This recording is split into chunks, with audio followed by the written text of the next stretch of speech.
La TVT au cœur de l'information.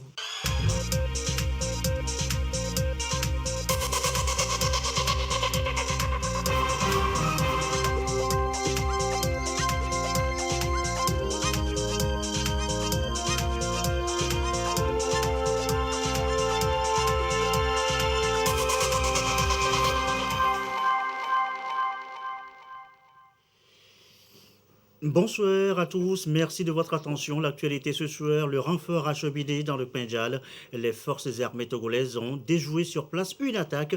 C'était dans la nuit de mardi. L'Assemblée nationale donne son feu vert à la loi de finances exercice 2021 en cours, revue à la hausse, une enveloppe portée désormais à 1702 milliards 900 millions de francs CFA pour ceux qui ont fait un peu d'algèbre. Et puis l'actualité, c'est aussi la mort ce jeudi de Frédéric de Klerk, dernier président blanc de l'Afrique du Sud. Et c'est lui qui a fait libérer Nelson Mandela, une figure de l'histoire de son pays et du monde. Voilà, madame, messieurs, le sommaire. Bienvenue. Voici le 20h.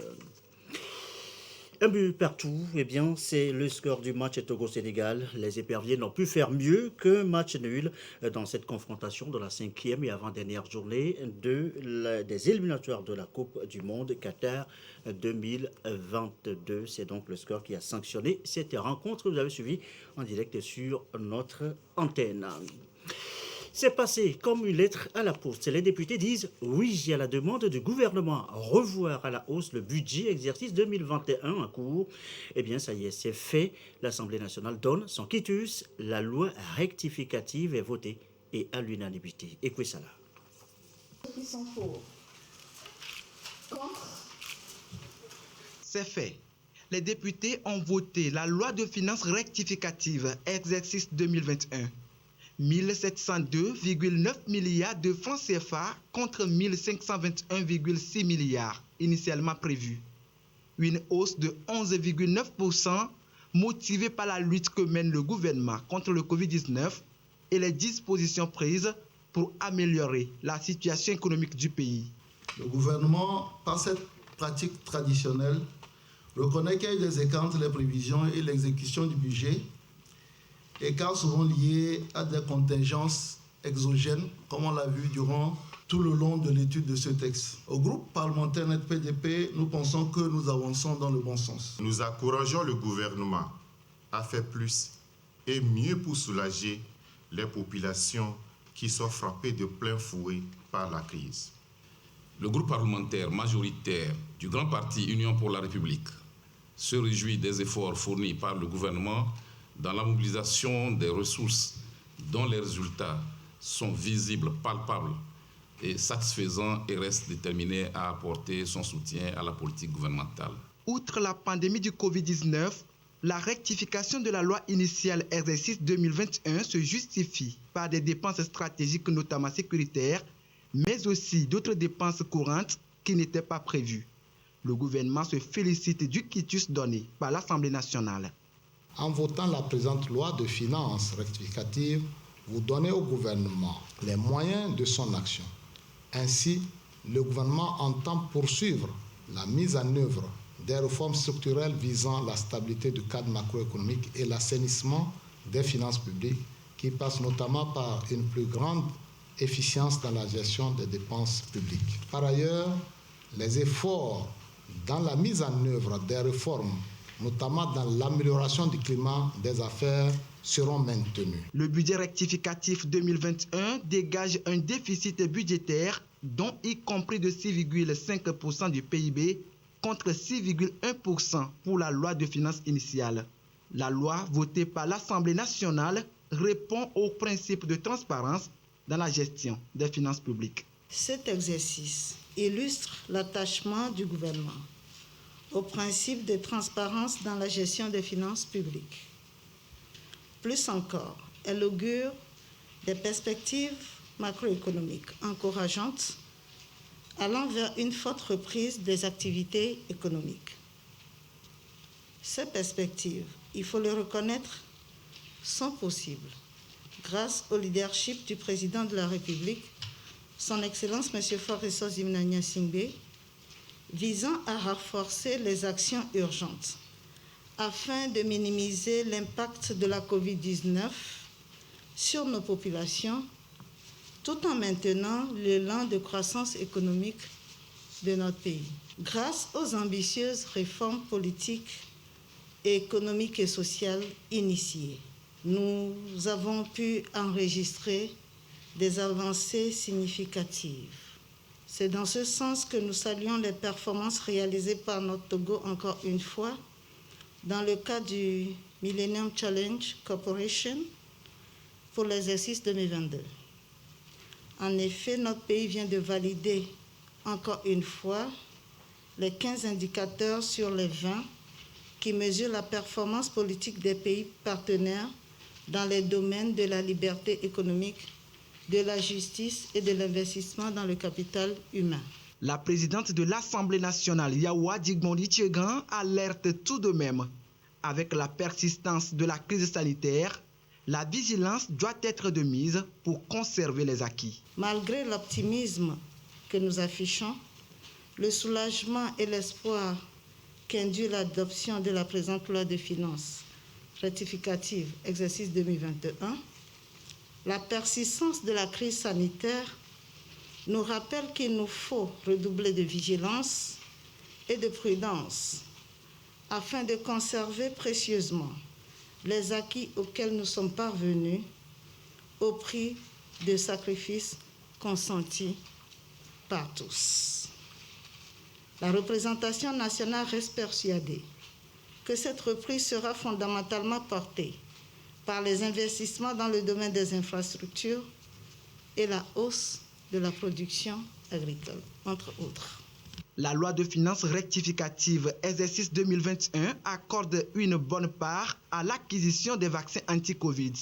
Le gouvernement veut aller plus vite dans la reprise totale des activités économiques. Autre sujet évoqué maintenant, la sécurité. Les forces armées togolaises est toujours sur les qui-vive. Nous vous l'annoncions dans les titres. Elles viennent de repousser une tentative d'incursion des djihadistes dans le Pendjal à la frontière avec le Burkina Faso. Les faits remontent à mardi nuit. Des renforts ont été acheminés dans la région déjà sous haute surveillance. Ulrich Amega. L'information a fait la une des journaux. Une attaque terroriste dans le Pendjal au nord du Togo, repoussée par les forces de défense et de sécurité. 48 heures déjà, toujours pas de bilan. L'information de l'attaque est confirmée de sources sécuritaires. Les faits remontent à mardi nuit. Affirmatif, Andonopos a été attaqué dans le Pendjal par des bandits à la frontière avec le Burkina Faso. Nous n'avons pas le bilan pour le moment, mais nous avons vu des traces de sang dans le repli de ces bandits-là, confie le ministre de la Sécurité, le général de brigade Yart Damram, à un journal local. Pas de perte en vies humaines côté togolais, mais dans la matinée de mercredi, un renfort est acheminé sur place. Nous avons renforcé les contrôles et les éléments sont sur le qui-vive. Nous n'allons pas laisser faire, a prévenu le général de brigade Yart Damram. Le calme règne, la sérénité est de mise. Au Togo, il y a la sécurité, bien. Ici, là, il y en a, derrière là-bas, il y en a. Si on passe là-bas, on est content, on sait qu'on est en sécurité. Il y a 3 ans déjà, le Togo a déployé un contingent de forces de défense et de sécurité dans le Grand Nord. L'opération Koundjouaré contrôle les frontières avec le Burkina Faso, le Bénin et le Ghana. En février 2021, le chef de l'État Faure Sozimna Gnassingbé s'est rendu sur le lieu des opérations pour remobiliser la troupe. Nous vous en parlions hier déjà, le bon score du Togo au dernier résultat du Millennium Challenge Account MCC 2022. Résultat rendu public le 5 novembre dernier et partagé ce jeudi avec les comités sectoriels. 15 indicateurs validés sur 20. La rencontre de partage des sentiments avec Edem Soussoupou. Que de bons scores enregistrés par le Togo ces 6 dernières années. Le tableau des scores 2022 du Millennium Challenge Corporation le démontre à suffisance. Au total, 15 indicateurs sur les 20 ont été validés par notre pays. Un résultat encourageant selon la cellule MCA Togo. Ces performances sont le résultat des réformes engagées par les plus hautes autorités du pays.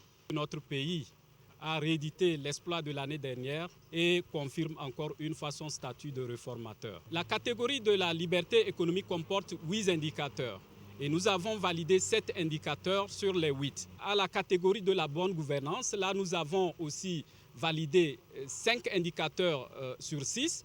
Naturellement, les droits politiques, nous ne l'avons pas validé, toujours par rapport à l'analyse biaisée de certaines institutions que nous avons saisies par rapport aux progrès réalisés par le gouvernement dans le domaine des droits politiques et qui ne sont pas prises en compte dans les évaluations.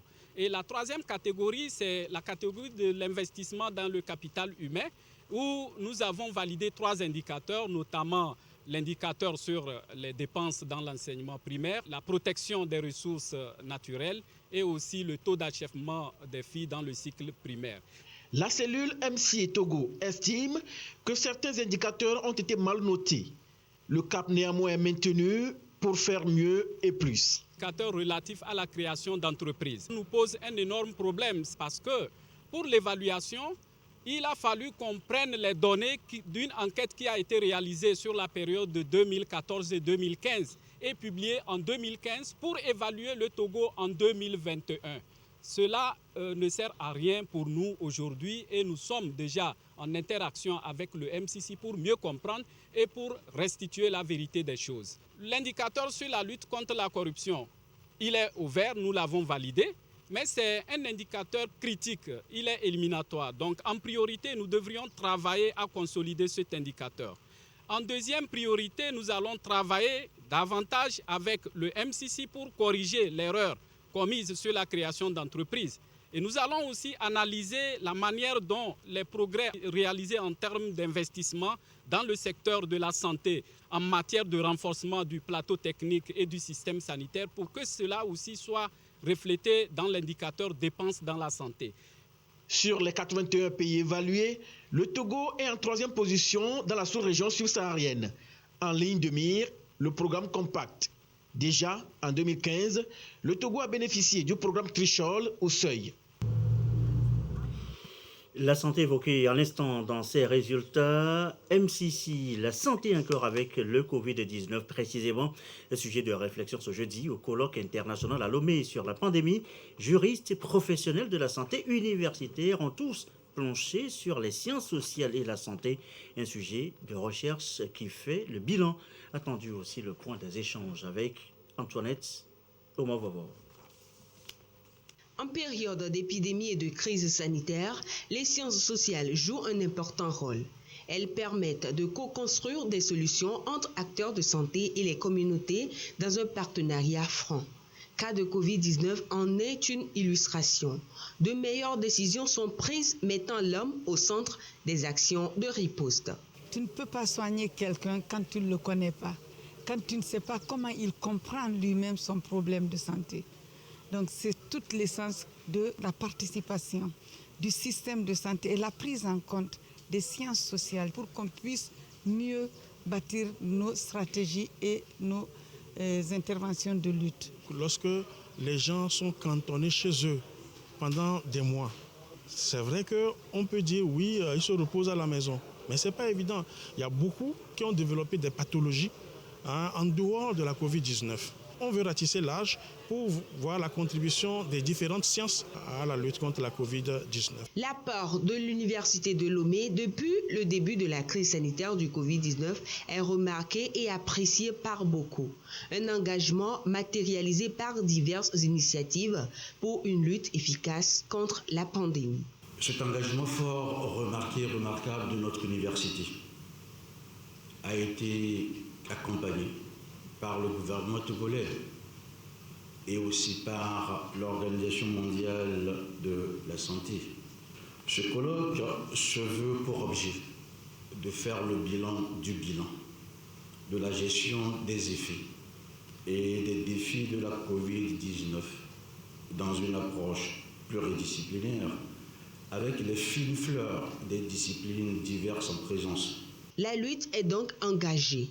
À l'issue de ce colloque international de Lomé, des solutions et stratégies durables permettront de baliser la voie pour bien amorcer l'après-Covid-19.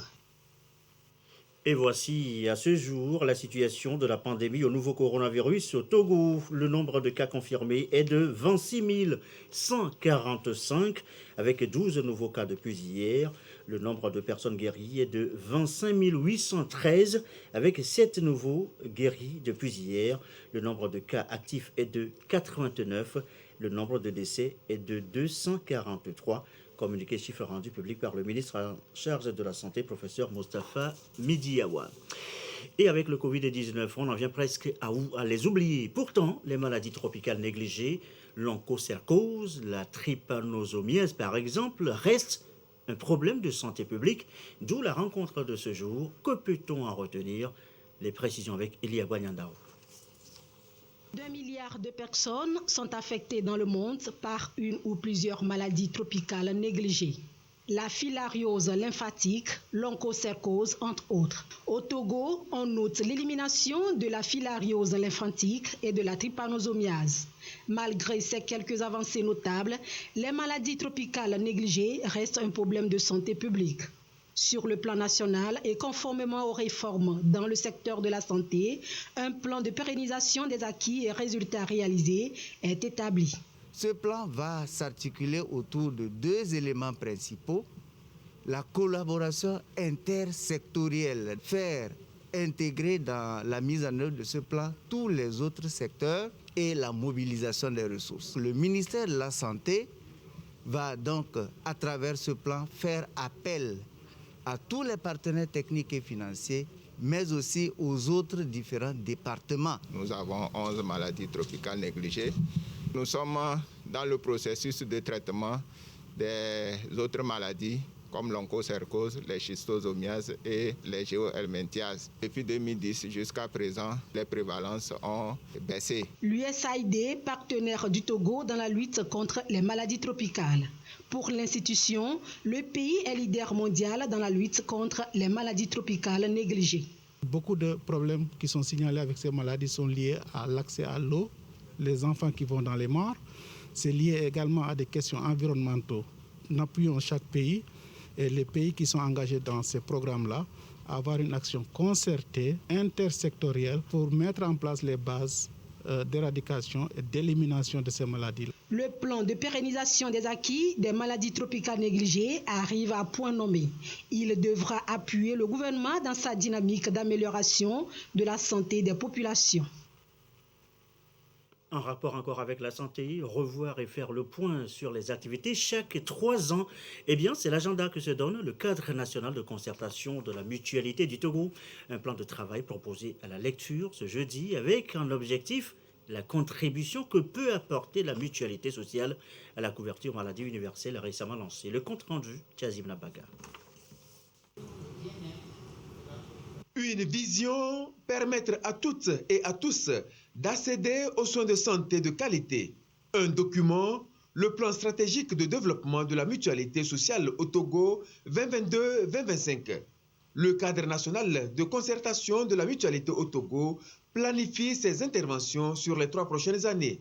Une démarche voulue inclusive et participative pour améliorer le document, recueillir l'adhésion des parties prenantes et donc leur engagement pour sa mise en œuvre réussie. Nous faisons tout ce qui est en notre pouvoir pour que ceux qui sont vulnérables, extrêmement pauvres et qui sont capables de contribuer puissent avoir accès donc à la couverture maladie, une assurance maladie dont ils sont d'abord les premiers gestionnaires. Voilà pourquoi ce plan stratégique est très important pour qu'ensemble, nous puissions continuer à partager et à savoir là où nous voulons aller ensemble et de façon transparente. Transparence oblige. Les assises sont ponctuées de présentations, travaux de groupe et plénières autour des grands axes du plan stratégique. Institutionnellement, nous voulons un ancrage pour la mutualité au Togo. Sur le plan organisationnel, il nous faut nous restructurer, il nous faut revoir les choses. Et sur le plan de la communication, il faut faire connaître ce concept de la mutualité à nos populations parce que nous n'avons pas cette habitude-là. Nous ne cotisons pas pour la santé. Des délégations venues du Sénégal, du Mali, du Bénin, de la Côte d'Ivoire, du Rwanda et de la Belgique vont également apporter leur expertise pour parfaire le document. La représentante de la ministre déléguée chargée de l'accès universel aux soins a salué cette initiative qui vient accompagner le gouvernement dans la mise en œuvre de sa politique d'assurance maladie universelle au Togo. L'actualité à l'étranger, il avait officiellement mis fin à l'apartheid, libéré l'icône Nelson Mandela. Frédéric de Klerk, dernier président blanc de l'Afrique du Sud et prix Nobel de la paix, est mort ce jeudi. Il avait 85 ans. L'homme a marqué l'histoire de son pays et du monde entier. Frédéric de Klerk, dernier président blanc sud-africain, s'est éteint à son domicile de Johannesburg à l'âge de 85 ans. Il a marqué l'histoire de son pays en mettant fin officiellement à l'apartheid au début des années 90. En Afrique du Sud, les hommages se multiplient, dont celui du président Cyril Ramaphosa.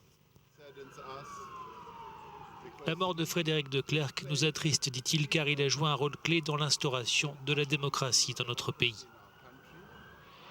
Frédéric de Klerk arrive au pouvoir en 1989 dans un pays en proie à de fortes tensions raciales où règne la ségrégation. Les Noirs sont séparés des Blancs. De Klerk, un apparatchik du Parti national issu des milieux afrikaners, crée la surprise en annonçant l'année suivante la libération inconditionnelle du leader du Congrès national africain, Nelson Mandela, en prison depuis 27 ans, ainsi que la levée de l'interdiction des partis anti-apartheid. Cette décision débouche 4 ans plus tard sur l'organisation des premières élections multiraciales dans l'histoire du pays, remportées par Nelson Mandela, qui devient une icône mondiale de la lutte contre le racisme. Les deux hommes reçoivent conjointement le prix Nobel de la paix en 1993. Si Frédéric de Klerk a permis de transformer la société sud-africaine, il laisse pour certains l'image d'un homme controversé. Le révérend Desmond Tutu a salué son courage tout en pointant son manque de remords au sujet de l'apartheid. Un tour rapide à l'étranger et nous voilà de retour chez nous, escale au grand marché de Lomé, le sanctuaire d'Ananabinz, un nom évoqué partout avec fierté, même si la réalité aujourd'hui est tout autre. La BAD, la Banque africaine de développement, veut justement en savoir un peu plus pour mieux accompagner un secteur en difficulté. Ramdan Bassina. Les Nanabinz, ces femmes togolaises qui ont su hisser haut le nom du Togo à travers le commerce des pagnes de qualité, voient leurs activités dégringoler. Les causes sont multiples et éparses. La Banque africaine de développement BAD veut comprendre l'ampleur des défis auxquels elles sont confrontées. Les tasses qui n'ont pas changé malgré que les activités ont beaucoup baissé. Donc tout cela a beaucoup ralenti la vente du pain. Effectivement, dans le temps de nos mamans, ils avaient des dessins qu'ils appelaient des dessins exclusifs personne. Aujourd'hui, Vlisco, notre maison mère, nous l'a enlevé. Quand nous recevons le tissu et nous ne le vendons pas vite, nous n'arrivons pas à payer l'institution financière qui nous avance l'argent. Nous demandons à ce que le marché soit construit parce que nous sommes disparates et ça fera que les gens vont revenir. Les difficultés ont pour nom concurrence, taux élevé de taxes et impôts, mévente et insuffisance d'infrastructures. Et à cela s'ajoute la pandémie du Covid-19. Avant, j'achetais les pagnes pour aller vers eux. Maintenant, comme il y a les réseaux sociaux, je prends les photos des nouvelles sorties et puis je les diffuse. Je les publie et ils font leur choix. Ça me permet de prendre ce qu'ils veulent et d'aller directement vers eux. Les Nanabinz proposent aussi la digitalisation de leur secteur, la relocalisation, la baisse des taxes et la prolongation des délais de remboursement des crédits. La BAD compte bien pour sa part apporter des pistes de solutions à ces braves femmes qui continuent malgré tout de faire la fierté du pays. Dans le reste de l'actualité, le vivre ensemble, population éléphant, pas toujours cordial, mais chacun a besoin de l'autre pour un mieux-être de notre écosystème. Message à faire comprendre à tous. Le cas ici dans ce reportage de Désiré Aloy. Hezodé, 30 km au sud-ouest de la ville de Sotouboua, localité riveraine du parc Fazao Malfakassa, enregistre régulièrement des conflits entre les pachydermes, notamment les éléphants, dans leur couloir de migration et les hommes. Des agressions réciproques entorses au développement socio-économique et culturel. Une sensibilisation des riverains par rapport à leur intégration dans la gestion des éléphants. Il faut impliquer les populations locales dans la gestion. Il faut les impliquer dans toutes les activités dans les décisions que les gestionnaires prennent pour que chaque acteur soit d'accord sur ce qui se fait, que chaque acteur puisse avoir les mêmes niveaux d'information pour une bonne gestion du parc et que les intérêts issus de la gestion de ce parc soient partagés. Les éléphants jouent un grand rôle. Ce sont eux qui maintiennent les écosystèmes. Aujourd'hui, là, nous avons plusieurs méthodes, plusieurs stratégies qui nous permettent de refouler les éléphants lorsqu'ils sont dans nos champs. On ne se donne plus aux cultures que les éléphants causent des dégâts. L'éléphant, vraiment, il faut le conserver. On n'avait pas compris. Le parc Fazao Malfa Kassa s'étend sur 250 000 hectares et est aujourd'hui dans un processus d'inscription dans le réseau mondial des réserves de biosphère de l'UNESCO, un atout pour le Togo. Nous abordons les thèmes sur les implications ou l'intérêt de la création d'une réserve de biosphère. Qu'est-ce que cela apporte aux communautés en termes de valeurs socio-économiques, de développement durable et de conservation de biodiversité. 50 villages des préfectures de Bassar, de Sotouboua, de Tchaoudjo et de Blita sont concernés par la sensibilisation afin que les activités des riverains ne perturbent pas l'habitat de l'éléphant et de sa quiétude. Le développement de l'économie verte est en somme recherché. Allez, on va refermer cette édition comme on l'avait ouverte avec à chacun sa mi-temps, les éperviers en premier. Un but inscrit en première partie de jeu, score tenu jusqu'à la pause. Seconde mi-temps pour les Lions de la Teranga du Sénégal, égalisation, score jusqu'à l'arrivée. Un but partout. Bonsoir Jean Kofi et Dédi qui nous a rejoint. Ce score rebat les cartes dans le groupe H. Tout à fait, Gesson. D'abord, bonsoir, Gesson. Et puis, allons directement parlant des éperviers qui ont été les premiers à marquer leur but à la 45e minute par l'entremise de Nan Richard. Jean, 6e journée, ce sera quand et ce sera contre qui? Tout à fait, oui. C'est important de le savoir parce qu'après le Sénégal, il faut le dernier adversaire que le Togo aura à rejouer, bien sûr, puisqu'on a joué avec la Namibie ici. Le Togo joue en Namibie ce lundi 15 novembre en Afrique du Sud. Ce ne serait pas à Windhoek. Le match se déplace à Johannesburg pour cette confrontation entre le Togo et la Namibie, parce que le stade de la Namibie n'est pas homologué pour abriter cette rencontre. Donc le Togo joue ce 15 en Namibie à Johannesburg. Match à suivre donc sur la télévision togolaise. Et puis le coup d'envoi ce serait à 13h temps universel.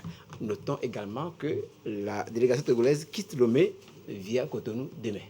Bien, départ demain, match à suivre lundi 15. Merci beaucoup Jean Kofi et Dédi. Quelques communiqués avant de refermer cette édition de 20h, décalée justement en raison de ce match à 21h. Communiqué du ministre des Armées dans le cadre du recrutement général du personnel militaire non officier des forces armées togolaises, session 2021. Les candidats dont vous pourriez consulter le nom dans Togo Presse sont définitivement retenus pour la deuxième vague de formation élémentaire, troupes toutes armées confondues, qui se déroulera au Centre national d'instruction des forces armées togolaises à Kara. La date de convocation pour la dite formation sera communiquée ultérieurement. Tous les candidats ayant pris part à ce recrutement et dont les noms ne figurent pas sur ces listes définitives sont priés de passer dans les brigades de gendarmerie des lieux de dépôt pour le retrait de leur dossier. La liste sera publiée dans le quotidien national de Togo Presse et sera disponible également sur le site web du ministère des Armées à l'adresse www.defense.gouv.tg. Autre communiqué, le dernier ce soir, dans le cadre de la politique nationale du livre et de la lecture, le ministère de la Culture et du Tourisme, à travers la direction des bibliothèques et de la promotion littéraire, met en œuvre une action de promotion de la littérature togolaise dénommée le Livre du mois.